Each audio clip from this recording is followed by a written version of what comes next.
guys, welcome back. I'm Hannah and this is my channel Nomadic Unicorn, and today I thought I would give you my top tips for working for accommodation in Australia. Those of you that have been with me for a little while will know that when I was on my working holiday in Australia, I worked in my hostel in Perth for 3 months, and I'm going to run through some of the bits of working for accommodation and hopefully cover any questions that you may have about it. So why do people work for accommodation? Generally because accommodation is going to be your biggest expense while you're traveling, and if you can knock that expense on the head, that will help you big time.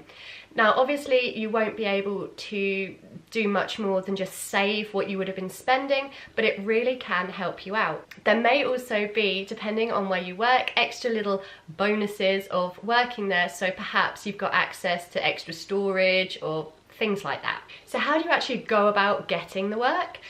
There's a number of ways you can do this. One of the things you can do is even email hostels before you leave your home country and see if they do offer work for accommodation and get in touch with them. When you're actually there, you can walk around to various hostels with your CV and ask if there's any work available. And of course, ask in your own hostel. Usually, hostel staff are not stupid and they will have sussed out certain people very, very quickly. Within a couple of days of staying there and interacting with the staff, they will have an idea as to whether you would be suitable or not. So there's absolutely no harm in asking if they have anything or if anything's coming up in the near future and giving them your CV. You don't know what will happen. If all of that fails, sometimes hostels will advertise on Gumtree, which is your go-to for jobs generally in Australia, and you can find some things there as well. What sort of work do you actually have to do? Most of the time you've either got a cleaning job or something like a reception or night supervisor position. I worked as a night supervisor, so for 2 nights of the week from 5 o'clock in the afternoon I was on reception. I was checking people in and dealing with any problems that were arising in the hostel. When it got to 10 o'clock at night I had to shut the outdoor courtyards, clear everybody inside, which was sometimes difficult if there was a bit of a party going on, and then I had to just clean the kitchen, which was one of the worst parts about it. And I was on call all night until the manager came in at 8 o'clock in the morning. So I had a phone on me which could ring at any hour with people having problems, people forgetting their keys and pressing the buzzer downstairs, late check-ins, or my absolute favourite, people ringing from other countries not thinking about the time difference, asking questions. Thanks guys. This is future Hannah, just cutting in extremely quickly. I thought it was just really important to quickly say that as well as saving money, working for accommodation will give you some extra bits on your CV which can be useful wherever you go in the world. And you don't need previous reception experience to actually land the job in the first place. So don't worry if you haven't got sort of any reception experience or cleaning experience. You will learn as you go along and they'll train you properly. Okay, I'll hand you back over to past Hannah now.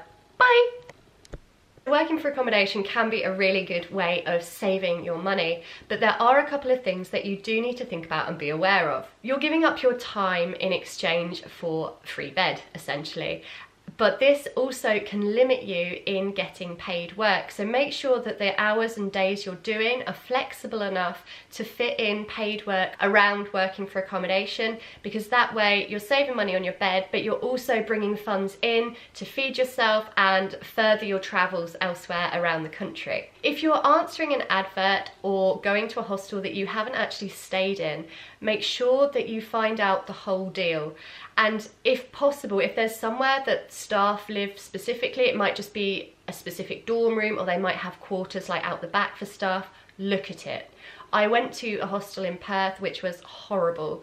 I wouldn't ever recommend anyone stay there. I'm not going to say the name of it, I don't think that's relevant, but it was a dive. And when they showed me the staff quarters, it was absolutely disgusting. There was room for 12 staff members and 1 bathroom and 1 toilet, and the state of the place was horrific. I couldn't have done it even for a free bed. It was vile. So always have a look around and see what you're actually getting yourself into. Never ever sit down and work out how much you're getting an hour. If you know your hostel bed is $25 a night and you've been working however many hours, don't be tempted to work it out. Yeah, just don't do it. Sometimes you can negotiate for extra perks. Once you've been doing the job a little while and people realise that you're good at it, hopefully, you might be able to ask for additional perks for your hard work.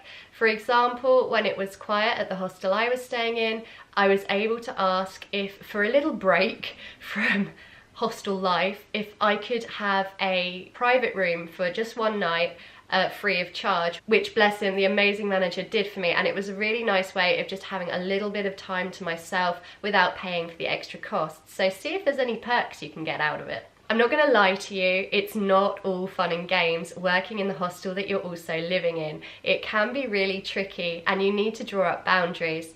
If you've made friends there, which I'm sure you will have done, it can be really hard telling them to clear out of an area, stop drinking, stop having fun because you're having complaints from other guests, and you have to be a little bit tough. The other thing that gets really annoying is people staying obviously know that you work there, and even when you're not on duty, you might just be chilling out on the sofas, you've probably got a beer in your hand, you're just relaxing. They'll come up and they'll ask for you to do things, and you need to make it quite clear that you're not currently working, but don't be rude about it because you're still a face for the hostel. Just explain that you're not actually on duty at that point in time, but take them to somebody that is, or give them a suggestion of who to contact. If you can build up a little support group around you in your hostel, it will make your life so much easier. I was very lucky that there were a few long-termers that were staying in my hostel when I was working there, and it really was a little community. If there was any problems, I knew I could call on them and that they would be there to support me. And similarly, the management were amazing. Always work for somewhere that the management are going to back you up in difficult situations, because you're going to want to know that they're right behind you if something goes wrong. Like I said, it's not always fun and you will have to deal with some pretty awful things. Some of my personal favourites were clearing up vomit at 3 AM from outside the boys' toilets, having to help my friend. I wasn't actually working that night, but she was on shift, and we had a situation where a guest had become so drunk that he wet the bed and it was dripping onto the bunk below. We only found this out when the person in the bunk below went to get in bed and it was all soaking wet.